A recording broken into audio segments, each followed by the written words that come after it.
कार्तिक गणेश के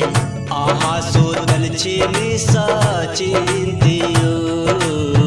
आहा सुतल छी निशा चिंतियो कहबै छी भोले दानी देवों के देव घर में नहीं खाए के अना पैनियो कैल छे सोम दर पर औते कमरिया घर में नहीं एको लोटा पैनियो घर में नहीं एको लोटा पैनियो।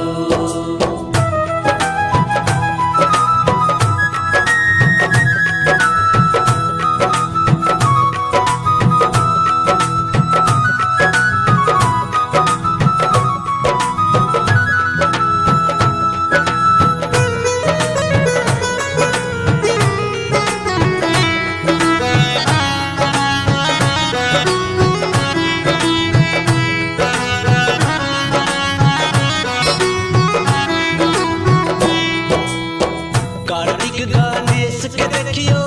अलगे लहरैछ ओकरा ने चाही गाजा भांग यो लड्डू हम मोती चूड़ के कतसँ आनबै कके उधार हम पैचियो कका उधार हम पैचियो कहबै छी भोले दानी देवों के देव घर में नहीं खाए के अना पैनियो कैल छे सोम दर पर औते कमरिया घर में नहीं एको लोटा पैनियो घर में नहीं एको लोटा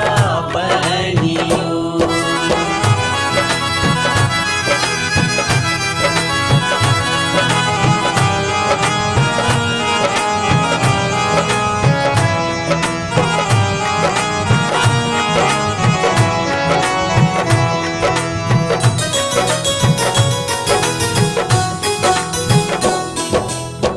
केलो तपस्या शिव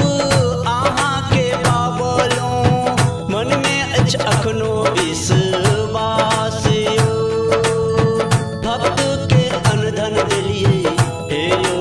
दानी एतबे लव किसान के आस यो एतबे लव किसान के आस यो कहबै छी भोले दानी देवों के देव घर में नहीं खाए के अना पैनियो कैल छे सोम दर पर औते